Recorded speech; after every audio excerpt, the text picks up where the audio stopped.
तर बघा विद्यार्थी मित्रांनो, अवघ्या 2 दिवसांवरती तुमचा 12वी बोर्डाचा मराठी विषयाचा पेपर येऊन ठेपलेला आहे. पण अद्यापही बरेचसे विद्यार्थी असे असतील की ज्यांनी अजून अभ्यासाला सुरुवात केली नाही. त्यातच काही विद्यार्थी असेही असतील की ज्यांनी अजून 12वीचं मराठी विषयाचं टेक्स्टबुक देखील उघडलं नसणार आहे. तर बघा आजचा व्हिडिओ स्पेशली त्या विद्यार्थ्यांसाठी ज्यांनी अजून अभ्यासाला सुरुवात देखील केलेली नाही. तर बघा तुमच्याकडे अजून 2 दिवस आहेत आणि ह्या 2 दिवसांमध्ये तुम्हाला मराठी विषयाचा अभ्यास कशा पद्धतीने करायचा आहे ते आपण आजच्या व्हिडिओमध्ये बघणार आहोत. त्याचबरोबर बघा तुम्हाला बोर्डाचा मराठी विषयाचा पेपर कशा पद्धतीने असणार आहे, म्हणजेच तुमचा पेपर पॅटर्न कशा पद्धतीने असणार आहे ते देखील आपण आजच्या व्हिडिओमध्ये बघणार आहोत. त्याचबरोबर बघा विद्यार्थी मित्रांनो, माझ्याकडे 2024ला जो तुमचा मराठी विषयाचा पेपर बोर्डाच्या परीक्षेत आला होता ती प्रश्नपत्रिका देखील माझ्याकडे अवेलेबल आहे. तर बघा आपण पेपर पॅटर्न तर बघणारच आहोत, पण तो पेपर पॅटर्न तुम्हाला ॲक्च्युअलमध्ये पेपरमध्ये कशा पद्धतीने असणार आहे, म्हणजे कशा पद्धतीने तुम्हाला प्रश्न विचारले जाणार आहेत ते देखील आपण आजच्या व्हिडिओमध्ये बघणार आहोत. त्याचबरोबर बघा माझ्याकडे ह्याच प्रश्नपत्रिकेची आदर्श सोडवलेली उत्तर पुस्तिका देखील आहे आणि ह्या उत्तर पुस्तिकेच्या माध्यमातून तुम्हाला 12वी बोर्डाचा मराठी विषयाचा पेपर कशा पद्धतीने लिहायचा आहे, म्हणजेच तुम्हाला पेपर प्रेझेंटेशन कशा पद्धतीने करायचे ते देखील आपण आजच्या व्हिडिओमध्ये बघणार आहोत. त्यामुळे आजचा व्हिडिओ तुम्ही काळजीपूर्वक आणि शेवटपर्यंत नक्की बघा. जर तुम्ही आजचा व्हिडिओ काळजीपूर्वक आणि शेवटपर्यंत बघितला, डेफिनेटली तुम्ही 12वी बोर्डामध्ये मराठीसारख्या विषयामध्ये तुम्ही जास्तीत जास्त गुण हे स्कोर करू शकतात. त्यामुळे आजचा व्हिडिओ तुम्ही काळजीपूर्वक बघा आणि शेवटपर्यंत बघा. त्याचबरोबर बघा, जर तुम्ही ह्या चॅनलवरती नवीन असाल तर चॅनलला पण नक्की सबस्क्राईब करा. तर बघा विद्यार्थी मित्रांनो, तुमचा 12वी बोर्डाचा मराठी विषयाचा पेपर एकूण 80 गुणांचा असतो आणि हा पेपर टोटल 5 सेक्शनमध्ये डिवाइड केलेला असतो. म्हणजे हा पेपर 5 विभागामध्ये विभागलेला असतो. यामध्ये बघा तुमचा पहिला विभाग असतो तुमचा गद्य विभाग. एकूण 20 गुणांसाठीचा हा तुमचा विभाग असतो. यानंतर बघा तुमचा दुसरा विभाग असतो तुमचा पद्य विभाग. एकूण 16 गुणांसाठीचा हा तुमचा विभाग असतो. यानंतर बघा तिसरा विभाग असतो तुमचा साहित्य प्रकाराचा. एकूण 10 गुणांसाठीचा तुमचा हा विभाग असतो. यानंतर बघा तुमचा चौथा विभाग असतो तुमचा उपयोजित लेखनाचा. एकूण 14 गुणांचे प्रश्न तुम्हाला उपयोजित लेखनावरती विचारले जातात. यानंतर बघा पाचवा आणि शेवटचा विभाग असतो तुमचा व्याकरण व लेखन. एकूण 20 गुणांचे प्रश्न तुम्हाला ह्या विभागावरती विचारले जातात. अशा पद्धतीने तुमचा पूर्ण पेपर एकूण 80 गुणांचा असतो. यामध्ये बघा विद्यार्थी मित्रांनो, तुमचा पहिला जो विभाग असतो हा असतो तुमचा गद्य विभाग. एकूण 20 गुणांसाठीचा हा विभाग असतो. तर बघा ह्या विभागामध्ये तुम्हाला 20 गुण हे तुमचे हक्काचे असतात, कारण बघा अगदी सोपे प्रश्न तुम्हाला ह्या विभागामध्ये विचारले जातात. तर बघा गद्य विभाग म्हणजे काय, तर बघा तुमच्या पाठ्यपुस्तकात जे धडे तुम्ही अभ्यासलेले आहेत त्या धड्यांपैकी कुठल्याही एका धड्याचा छोटासा उतारा तुम्हाला प्रश्नपत्रिकेत दिलेला असतो आणि त्याखाली तुम्हाला 8 गुणांचे प्रश्न हे सोडवायचे असतात. यामध्ये बघा तुम्हाला पहिला प्रश्न विचारला जातो प्रश्न क्रमांक 1 तर बघा हा प्रश्न तुमच्या पठित गद्यावरती आधारित असतो. तर बघा यामध्ये तुम्हाला हा प्रश्न पठित गद्यावर आधारित असणार आहे. यामध्ये बघा तुम्हाला 150 ते 180 शब्दांचा छोटासा उतारा हा दिलेला असणार आहे आणि ह्या उतार्याखालील तुम्हाला 8 गुणांसाठी हे प्रश्न तुम्हाला सोडवायचे असणार आहेत. तर बघा ह्या प्रश्नांमध्ये तुम्हाला 2-2 गुणांसाठी 2 आकलन कृती आणि 4 गुणांसाठी स्वमत कृती असा एकूण 8 गुणांसाठीचा तुमचा हा प्रश्न असणार आहे. तर बघा आकलन कृतीमध्ये कसे प्रश्न विचारले जातात, तर बघा आकलन कृतीमध्ये रिकाम्या जागा भरा, चौकटी पूर्ण करा, चुकी बरोबर लिहा, जोड्या जुळवा असे सोपे प्रश्न तुम्हाला आकलन कृतीमध्ये विचारले जातात. त्यामुळे बघा तुम्हाला आकलन कृतीतले 4 गुण तुमचे हे हक्काचे असणार आहेत. त्यानंतर बघा स्वमत, तर बघा स्वमत अगदी सोपं असतं आणि 4 गुणांसाठी तुम्हाला स्वमत हे लिहायचं असणार आहे. तर बघा अशा पद्धतीने तुम्हाला प्रश्न क्रमांक 1 हा असणार आहे. यानंतर बघा प्रश्नपत्रिकेतला तुमचा दुसरा प्रश्न असणार आहे प्रश्न क्रमांक 1 तर बघा हा पण प्रश्न तुमच्या वरील प्रश्न प्रकारासारखाच असणार आहे, फक्त या ठिकाणी तुमचा उतारा म्हणजेच तुमचा परिच्छेद हा बदललेला असणार आहे. तर बघा यामध्ये देखील तुम्हाला 150 ते 180 शब्दांचा उतारा हा दिलेला असणार आहे. याखाली तुम्हाला 2-2 गुणांसाठी 2 आकलन कृती आणि 4 गुणांसाठी स्वमत कृती असा एकूण 8 गुणांसाठीचा तुमचा हा प्रश्न असणार आहे. यानंतर बघा तुम्हाला पुढचा प्रश्न असणार आहे प्रश्न क्रमांक 1 तर बघा हा प्रश्न तुमच्या अपठित उतार्यावरती आधारित असणार आहे. म्हणजेच बघा यामध्ये देखील तुम्हाला 100 ते 120 शब्दांचा उतारा हा दिलेला असणार आहे, पण हा उतारा तुमच्या पाठ्यपुस्तकाच्या बाहेरचा असणार आहे. यामध्ये बघा तुम्हाला फक्त आणि फक्त 2-2 गुणांसाठी 2 आकलन कृती म्हणजे एकूण 4 गुणांचे प्रश्न तुम्हाला ह्या प्रश्न प्रकारासाठी सोडवायचे असणार आहे. तर बघा अशा पद्धतीने तुमचा पहिला विभाग असणार आहे जो तुमचा गद्य विभाग आहे. तर बघा हा आपण पेपर पॅटर्न बघितला. तर बघा तुम्हाला ॲक्च्युअल बोर्डाच्या परीक्षेत कशा पद्धतीने प्रश्न हे विचारले जातात ते आता आपण बघूया. तर बघा तुम्हाला बोर्डाच्या परीक्षेमध्ये कृतीपत्रिका नावाने प्रश्नपत्रिका ही तयार केलेली असते. यामध्ये बघा तुम्हाला पहिला प्रश्न असणार आहे तुमच्या गद्य विभागावरती. या ठिकाणी तुम्हाला 20 गुणांचे प्रश्न असणार आहेत हे देखील दिलेलं असणार आहे. यामध्ये बघा तुम्हाला पहिला प्रश्न कृती क्रमांक 1 अशा पद्धतीने असणार आहे। यामध्ये बघा खालील उत्तराच्या आधारे सूचनेनुसार कृती करा। एकूण 8 गुणांसाठीचा तुमचा पहिला प्रश्न असणार आहे। यामध्ये बघा पहिला उपप्रश्न असणार आहे तुमचा चौकटी पूर्ण करा। यामध्ये तुम्हाला 2 उपप्रश्न हे दिलेले असतील आणि हा प्रश्न तुमचा 2 गुणांसाठीचा असणार आहे। तर बघा अगदी सोपे प्रश्न तुम्हाला या विभागामध्ये विचारले जातात। त्यामध्ये बघा आकलन कृती तर अगदी सोपे असतात। तर बघा यांची उत्तरं तुम्हाला फक्त आणि फक्त उतार्यामध्ये बघायची आहेत आणि तुम्हाला उत्तरही लिहायची असणार आहे। यानंतर बघा कारणे लिहा। अगदी सोपा प्रश्न 2 गुणांसाठीचा असणार आहे आणि त्याखाली तुम्हाला उतारा हा दिलेला असणार आहे। ओके, त्याच्यानंतर बघा याखाली तुम्हाला तिसरा प्रश्न स्वमतावरती आधारित असणार आहे। तर बघा 2024 ला कसं स्वमत तुम्हाला विचारलं गेलं होतं, तर बघा यथाप्रमाण गती ही गरज आहे हे विधान तुमच्या शब्दात स्पष्ट करा आणि ह्या प्रश्नाला ऑर मध्ये म्हणजे तुम्हाला दोघी प्रश्नांपैकी एक स्वमत हे सोडवायचं असणार आहे। तर बघा दुसरा प्रश्न होता वाहन चालवत असताना कोणती काळजी घ्यावी ते सविस्तर लिहा। तर बघा ह्या 2 स्वमतांपैकी कुठलंही एक स्वमत तुम्हाला 4 गुणांसाठी हे सोडवायचं होतं। तर बघा अशा पद्धतीने तुम्हाला प्रश्नपत्रिकेत प्रश्न हे विचारले जातील। तर बघा हे प्रश्न अगदी सोपे असतात। तर बघा ह्या प्रश्नांची उत्तरं तुम्हाला उतार्यातच दिलेली असतात आणि जे स्वमत कृती असते यामध्ये तुम्हाला स्वतःचं मत हे मांडायचं असतं। यानंतर बघा तुमचा दुसरा जो प्रश्न असणार आहे तो असणार आहे प्रश्न क्रमांक 1A। हा देखील प्रश्न बघा खालील उत्तराच्या आधारे सूचनेनुसार कृती करा। एकूण 8 गुणांचा हा प्रश्न असणार आहे। यामध्ये बघा तुम्हाला आकलन कृती 2 गुणांसाठी असणार आहे। यानंतर पुन्हा एक आकलन कृती, ठीक आहे, ही आकलन कृती तुम्हाला रिकाम्या जागा भरा किंवा नावे द्या या अर्थाने तुम्हाला विचारली जाणार आहे। ठीक आहे, ही पण तुमची आकलन कृती 2 गुणांची असणार आहे। यानंतर बघा तुम्हाला याखाली उतारा हा दिलेला असणार आहे आणि त्याखाली तुम्हाला स्वमत कृती ही विचारली जाणार आहे। तर बघा तिसरा प्रश्न असणार आहे तुमचा स्वमत कृतीवरती 4 गुणांचा हा प्रश्न असणार आहे। यामध्ये तुम्हाला 2 प्रश्न दिले असतील, 2 पैकी एक प्रश्न तुम्हाला सोडवायचा असणार आहे। यानंतर बघा ह्या विभागातला तिसरा जो प्रश्न असतो तो असतो तुमचा प्रश्न क्रमांक 1E। तर बघा हा प्रश्न तुमच्या अपठित उतार्यावरती आधारित असतो। तर बघा खालील उतार्याच्या आधारे सूचनेनुसार कृती करा असा तुम्हाला प्रश्न हा असणार आहे। तर बघा हा प्रश्न 4 गुणांचा असणार आहे। यामध्ये तुम्हाला 2-2 गुणांसाठी 2 आकलन कृती ह्या सोडवायच्या असणार आहे। यामध्ये बघा पहिली आकलन कृती असणार आहे तुम्हाला चौकटी पूर्ण करा, त्याखाली तुम्हाला उतारा हा दिलेला असणार आहे आणि त्याखाली तुम्हाला दुसरी आकलन कृती ही विचारली जाणार आहे।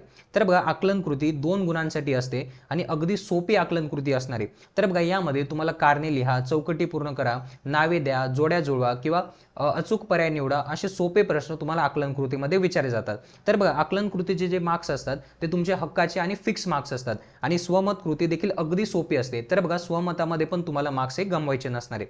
तर बघा हा होता तुमचा पहिला विभाग जो तुम्हाला प्रश्नपत्रिकेत विचारला जाणार आहे। यानंतर बघा तुम्हाला दुसरा जो विभाग असतो तो असणार आहे तुमचा पद्य विभाग। तर बघा एकूण 16 गुणांचे प्रश्न तुम्हाला पद्य विभागावरती विचारले जाणार आहेत। तर बघा पद्य विभाग म्हणजे काय, तर बघा तुमच्या पाठ्यपुस्तकात ज्या कविता तुम्ही अभ्यासलेल्या आहेत त्या कवितेवर आधारित प्रश्न तुम्हाला ह्या विभागावरती विचारले जातात। यामध्ये बघा तुम्हाला पहिला प्रश्न असणार आहे कृती क्रमांक 2A पठित पद्य पाठावर आधारित, ठीक आहे, संपूर्ण कविता तुम्हाला दिलेली असणार आहे। यावरती बघा तुम्हाला 2-2 गुणांसाठी 2 आकलन कृती आणि 4 गुणांसाठी तुम्हाला अभिव्यक्ती कृती ही असणार आहे। असा एकूण 8 गुणांसाठीचा तुमचा हा प्रश्न असणार आहे। यानंतर बघा तुम्हाला दुसरा जो प्रश्न असणार आहे हा प्रश्न असणार आहे तुमचा प्रश्न क्रमांक 2A। तर बघा हा प्रश्न तुमच्या पठित पद्यावर आधारित असणार आहे। तर बघा ह्या प्रश्न प्रकारामध्ये तुम्हाला अकृतीसाठी दिलेली कविता सोडून दुसरी कविता ही दिलेली असणार आहे। तर बघा यामध्ये तुम्हाला काव्यपंक्तींचा अर्थ लिहिणे, यामध्ये 4 काव्यपंक्ती देऊन त्याचा अर्थ तुम्हाला लिहायचा असणार आहे आणि हा प्रश्न तुमचा 4 गुणांचा असणार आहे। तर बघा अगदी सोपा हा प्रश्न असतो, पण बघा ह्या प्रश्न प्रकारासाठी तुम्हाला सर्व कविता ह्या तुम्हाला माहीत पाहिजे, म्हणजे त्या कवितेचा भावार्थ तुम्हाला माहीत पाहिजे। तर बघा तुम्हाला परीक्षेमध्ये कुठल्याही 4 ओळी ह्या दिलेल्या असतील आणि 4 ओळींचा अर्थ तुम्हाला तुमच्या भाषेमध्ये हा लिहायचा असणार आहे। यानंतर बघा पुढचा प्रश्न असणार आहे प्रश्न क्रमांक 2E। तर बघा हा प्रश्न देखील तुमच्या पठित पद्यावर आधारित असणार आहे। तर बघा ह्या प्रश्न प्रकारासाठी देखील तुम्हाला तिसरी वेगळी कविता ही दिलेली असणार आहे। तर बघा हा देखील प्रश्न तुमचा 4 गुणांचा असणार आहे। तर बघा ह्या प्रश्न प्रकारामध्ये तुम्हाला बघा काव्य सौंदर्य आधारित कृती किंवा रसग्रहण आधारित कृती या दोन्ही कृतींपैकी कुठलीही एक कृती तुम्हाला सोडवायची असणार आहे। तर बघा काव्य सौंदर्य तुम्हाला 4 ते 6 काव्यपंक्तींचं दिलेलं असणार आहे आणि रसग्रहणासाठी तुम्हाला 4 ओळी ह्या दिलेल्या असणार आहे। तर बघा 4 गुणांसाठी तुम्हाला हा प्रश्न असणार आहे। तर बघा हा विभाग तुम्हाला प्रश्नपत्रिकेमध्ये कशा पद्धतीने असणार आहे ते आता आपण बघूया। तर बघा तुम्हाला विभाग 2 पद्य असा हा दिलेला असणार आहे। एकूण 16 गुणांसाठीचा हा विभाग असणार आहे। यामध्ये तुम्हाला प्रश्न क्रमांक 2A खालील कवितेच्या आधारे सूचनेनुसार कृती करा। हा प्रश्न तुमचा 8 गुणांसाठीचा असणार आहे। यामध्ये बघा तुम्हाला पहिला प्रश्न असणार आहे तुमच्या आकलन कृतीवरती 2 गुणांसाठी, दुसरा प्रश्न देखील तुम्हाला 2 गुणांसाठी असणार आहे, तो पण तुमचा आकलन कृतीवरती असणार आहे। यानंतर बघा तुम्हाला तिसरा प्रश्न असणार आहे तुमच्या अभिव्यक्तीवरती। तर बघा कशा पद्धतीने हा प्रश्न असणार आहे, तर बघा हा देखील प्रश्न तुमचा 4 गुणांचा असतो आणि जसं तुम्ही गद्य विभागामध्ये अभिव्यक्ती लिहिला तसाच हा प्रश्न तुम्हाला सोडवायचा असणार आहे। यानंतर बघा पुढचा प्रश्न असणार आहे प्रश्न क्रमांक 2A। तर बघा ह्या प्रश्नामध्ये खालील ओळींचा अर्थ लिहा असा हा तुमचा प्रश्न असणार आहे। एकूण 4 गुणांसाठीचा तुमचा हा प्रश्न असतो। यामध्ये बघा तुम्हाला 4 ते 6 ओळी ह्या अर्थ लिहिण्यासाठी दिलेल्या असणार आहे आणि त्यांचा अर्थ तुम्हाला तुमच्या भाषेमध्ये लिहायचा असणार आहे। एकूण 4 गुणांसाठीचा तुमचा हा प्रश्न असणार आहे। यानंतर बघा पुढचा प्रश्न असणार आहे तुम्हाला प्रश्न क्रमांक 2E। तर बघा प्रश्न क्रमांक 2E हा देखील प्रश्न तुमचा 4 गुणांचा असतो। यामध्ये बघा तुम्हाला काव्य सौंदर्य किंवा रसग्रंथ या दोन्ही कृतींपैकी कुठली एक कृती तुम्हाला सोडवायची असते एकूण 4 गुणांसाठी। तर बघा काव्य सौंदर्यासाठी तुम्हाला 4 ते 6 ओळी ह्या दिलेल्या असतील आणि रसग्रंथ कृतीसाठी तर बघा रसग्रंथ कृती ही तुम्हाला ऑर मध्ये असते। तर बघा रसग्रंथ कृतीसाठी तुम्हाला 4 ते 6 ओळी ह्या दिलेल्या असणार आहे आणि तुम्हाला रसग्रंथ आणि काव्य सौंदर्य या दोन्ही कृतींपैकी कुठली एक कृती ही सोडवायची असणार आहे। तर बघा अशा पद्धतीने तुम्हाला पद्य विभाग हा असणार आहे। यानंतर बघा विद्यार्थी मित्रांनो तुमचा तिसरा विभाग असतो तुमच्या साहित्य प्रकाराचा। तर बघा तिसरा विभाग साहित्य प्रकार कथा, एकूण 10 गुणांसाठीचा हा विभाग असणार आहे। तर बघा ह्या विभागामध्ये तुम्हाला प्रश्न क्रमांक 3A हा विचारला जातो। यामध्ये बघा कथा साहित्य प्रकार परिचय, ठीक आहे, पठित उतारा 120 ते 150 शब्दांमध्ये तुम्हाला दिलेला असणार आहे। यामध्ये बघा तुम्हाला पहिला प्रश्न असणार आहे तुम्हाला आकलन कृतीवरती, एकूण 2 गुणांसाठीचा तुमचा हा प्रश्न असणार आहे। यानंतर बघा दुसराही प्रश्न तुम्हाला आकलन कृतीवरतीच असणार आहे, हा पण प्रश्न तुमचा 2 गुणांचा असणार आहे। एकूण 4 गुणांसाठी तुमचा प्रश्न क्रमांक 3A हा असणार आहे। यानंतर बघा पुढचा प्रश्न प्रश्न क्रमांक 3A। तर बघा हा देखील प्रश्न तुमच्या पठित कथांवर आधारित असणार आहे, ठीक आहे। यामध्ये तुम्हाला 4 कृती ह्या दिलेल्या असतील, 4 पैकी कुठल्याही 2 कृती तुम्हाला सोडवायच्या असतील। यामध्ये बघा प्रत्येक कथेवर एक स्वमत कृती तुम्हाला ही विचारली जाणार आहे। यामध्ये बघा विद्यार्थी मित्रांनो तुम्हाला 4 पैकी कुठल्याही 2 कृती ह्या सोडवायच्या असणार आहे। यामध्ये बघा पहिली कृती असणार आहे तुम्हाला स्वमतावरती, यापैकी कुठलीही एक कृती तुम्हाला सोडवायची असणार आहे 3 गुणांसाठी आणि दुसरी कृती असणार आहे तुम्हाला अभिव्यक्तीवरती आधारित, ठीक आहे। 2 कृती तुम्हाला दिलेल्या असतील, 2 पैकी कुठलीही एक कृती तुम्हाला 3 गुणांसाठी सोडवायची असणार आहे। एकूण 6 गुणांसाठीचा तुमचा हा प्रश्न असणार आहे। तर बघा अशा पद्धतीने तुम्हाला तिसरा विभाग हा असणार आहे। तर बघा हा विभाग तुम्हाला प्रश्नपत्रिकेत कशा पद्धतीने विचारला जाईल, तर बघा तुम्हाला प्रश्नपत्रिकेत विभाग 3 साहित्य प्रकार एकूण 10 गुण अशा पद्धतीने हा दिलेला असणार आहे। यामध्ये बघा कृती क्रमांक 3 यामध्ये बघा पहिला जो प्रश्न असणार आहे यामध्ये एका वाक्यात उत्तरे लिहा, 2 गुणांसाठीचा तुमचा हा प्रश्न असणार आहे। यामध्ये बघा तुम्हाला 2 उपप्रश्न हे दिलेले असतील, ओके, आणि तुम्हाला त्याखाली उतारा हा दिलेला असणार आहे, त्यावर आधारित तुम्हाला हे प्रश्न हे सोडवायचे असणार आहे। यानंतर बघा विद्यार्थी मित्रांनो ह्या उताराच्या खाली तुम्हाला दुसरा प्रश्न असणार आहे तुमच्या अभिव्यक्तीवरती किंवा स्वमतावरती। तर बघा कथा लेखनाचे आवश्यक असणारे 4 मुद्दे लिहा, एकूण 2 गुणांसाठी असा प्रश्न तुम्हाला परीक्षेत विचारला जाईल। यानंतर बघा दुसरा जो प्रश्न असतो प्रश्न क्रमांक 3A। तर बघा यामध्ये खालीलपैकी कुठल्याही 2 कृती तुम्हाला सोडवायच्या असतात। तर बघा एकूण 6 गुणांसाठीचा तुमचा हा प्रश्न असतो। यामध्ये बघा तुम्हाला 4 कृती ह्या दिलेल्या असतील, 4 पैकी कुठल्याही 2 कृती तुम्हाला सोडवायची असणार आहे आणि प्रत्येक कृतीला 3 गुण असणारे म्हणजे एकूण 6 गुणांसाठीचा तुमचा हा प्रश्न असणार आहे। अशा पद्धतीने तुम्हाला तिसरा विभाग प्रश्नपत्रिकेत विचारला जाईल। यानंतर बघा विद्यार्थी मित्रांनो चौथा विभाग असतो तुमचा उपयोजित लेखनाचा। तर बघा उपयोजित मराठी या नावाने हा विभाग तुम्हाला विचारला जातो। एकूण 14 गुणांसाठीचा हा विभाग असतो। यामध्ये बघा विद्यार्थी मित्रांनो तुम्हाला प्रश्न क्रमांक 4A असतो उपयोजित घटकांवर आधारित आकलन कृती, एकूण 4 गुणांसाठीचा तुमचा हा प्रश्न असतो। यामध्ये बघा तुम्हाला 1 ते 4 उपयोजित घटकांवर आधारित कृती, प्रत्येकी 2 गुणांसाठी 4 आकलन कृती आणि त्यापैकी कुठल्याही 2 सोडवणे हे अपेक्षित असतं। तर बघा तुम्हाला 4 आकलन कृती ह्या दिलेल्या असतील, त्यापैकी कुठल्याही 2 तुम्हाला सोडवायचे असणार आहे। यामध्ये बघा तुम्हाला पुढचा प्रश्न असतो प्रश्न क्रमांक 4A। यामध्ये देखील तुम्हाला उपयोजित घटकांवर आधारित कृती ह्या सोडवायच्या असतात। यानंतर बघा तुमचा प्रश्न क्रमांक 4A असतो, हा देखील प्रश्न तुमच्या उपयोजित घटकांवर आधारित असतो। यामध्ये बघा तुम्हाला 1 ते 4 घटकांवर आधारित प्रश्न हे विचारले जातात। यामध्ये बघा तुम्हाला कुठल्याही 4 कृती ह्या दिलेल्या असतील, त्यापैकी तुम्हाला 2 कृती ह्या सोडवायच्या असतात। तर बघा ह्या कृती तुम्हाला प्रत्येकी 5 गुणांसाठी असतात, म्हणजेच तुम्हाला 2 कृती सोडवण्यासाठी 10 गुण हे दिलेले असतात। तर बघा पहिला जो प्रश्न असतो प्रश्न क्रमांक 4A हा प्रश्न एकूण 4 गुणांसाठीचा असतो आणि दुसरा जो प्रश्न असतो प्रश्न क्रमांक 4A हा प्रश्न एकूण 10 गुणांसाठीचा असतो। असा एकूण 14 गुणांसाठीचा तुमचा विभाग 4 हा असणार आहे। तर बघा हा विभाग तुम्हाला प्रश्नपत्रिकेमध्ये कशा पद्धतीने असणार आहे, तर बघा उपयोजित मराठी या नावाने तुमचा हा विभाग असणार आहे। एकूण 14 गुणांसाठीचा तुमचा हा विभाग असतो। यामध्ये बघा कृती क्रमांक 4 यामध्ये बघा खालीलपैकी कुठल्याही 2 कृती तुम्हाला सोडवायच्या असतात। एकूण 4 गुणांसाठीचा हा तुमचा प्रश्न असतो। म्हणजेच बघा प्रत्येक प्रश्न तुमचा 2 गुणांचा असणार आहे आणि तुम्हाला 2 कृती ह्या सोडवायच्या असणार आहे। अशा पद्धतीने तुम्हाला 4 गुणांचा हा प्रश्न असतो। यानंतर बघा पुढचा जो प्रश्न असतो प्रश्न क्रमांक 4 तर बघा हा प्रश्न एकूण 10 गुणांसाठीचा असतो। यामध्ये बघा तुम्हाला प्रत्येकी प्रश्न 5 गुणांसाठीचा असणार आहे। यामध्ये बघा तुम्हाला 4 कृती ह्या दिलेल्या असतील, त्यापैकी कुठल्याही 2 कृती तुम्हाला प्रत्येकी 5 गुणांसाठी ह्या सोडवायच्या असणार आहेत। अशा पद्धतीने तुमचा 10 गुणांसाठीचा तुमचा प्रश्न क्रमांक 4 हा असणार आहे। यानंतर बघा विद्यार्थी मित्रांनो तुमचा पुढचा जो विभाग असतो तो असतो तुमचा व्याकरण आणि लेखन विभाग। तर बघा व्याकरण आणि लेखन विभाग एकूण तुमचा 20 गुणांसाठीचा असतो। तर बघा हा 20 गुणांचा विभाग कशा पद्धतीने असणार आहे, यामध्ये तुम्हाला प्रश्न क्रमांक 5 असतो तुमच्या व्याकरण घटकावर आधारित कृतींवरती। यामध्ये बघा तुम्हाला 5 उपप्रश्न हे विचारले जातात। प्रत्येकी उपप्रश्न तुमचा 2 गुणांसाठीचा असतो आणि प्रश्न क्रमांक 5 हा तुमचा 10 गुणांसाठीचा असणार आहे। यामध्ये बघा तुम्हाला कुठले प्रश्न हे विचारले जातात, तर बघा व्याकरणावरती अगदी सोपे प्रश्न तुम्हाला परीक्षेत विचारले जातात। यामध्ये बघा वाक्य रूपांतर तुम्हाला 2 गुणांसाठी, समास एकूण 2 गुणांसाठी, प्रयोग एकूण 2 गुणांसाठी, अलंकार एकूण 2 गुणांसाठी आणि वाक्प्रचार एकूण 2 गुणांसाठी असे 5 प्रश्न तुम्हाला 10 गुणांसाठी विचारले जातात प्रश्न क्रमांक 5 मध्ये। यानंतर बघा प्रश्नपत्रिकेतला शेवटचा प्रश्न असतो तुमचा प्रश्न क्रमांक 5 तर बघा हा प्रश्न तुमच्या निबंध कृतीवरती आधारित असतो। तुम्हाला एकूण 5 विषय हे दिलेले असतात। 5 पैकी कुठल्याही एका विषयावरती तुम्हाला 10 गुणांसाठी निबंध हा लिहायचा असतो। तर बघा हा असतो तुमचा विभाग 5। तर बघा हा विभाग तुम्हाला प्रश्नपत्रिकेत कशा पद्धतीने असणार आहे, तर बघा विभाग 5 व्याकरण व लेखन एकूण 20 गुण अशा पद्धतीचा हा विभाग असणार आहे। यामध्ये बघा तुम्हाला कृती क्रमांक 5 यामध्ये सूचनेनुसार कृती करा एकूण 10 गुणांसाठीचा तुमचा हा प्रश्न असणार आहे। तर बघा ह्या प्रश्न प्रकारामध्ये तुम्हाला सर्व प्रश्न हे व्याकरणावरती विचारले जातात। यानंतर बघा तुमचा जो शेवटचा प्रश्न असतो तो असतो तुमचा प्रश्न क्रमांक 5 तर बघा यामध्ये तुम्हाला 5 विषय हे दिलेले असतात आणि 5 विषयांपैकी कुठल्याही एका विषयावरती तुम्हाला 10 गुणांसाठीचा निबंध हा सोडवायचा असतो। तर बघा अशा पद्धतीने तुम्हाला मराठी विषयाचा पेपर बोर्डाच्या परीक्षेसाठी असणार आहे। तर बघा आतापर्यंत आपण मराठी विषयाचा पेपर पॅटर्न बघितला। 2024चा जो तुमचा मराठी विषयाचा पेपर होता अगदी थोडक्यात आपण डिस्कस केला।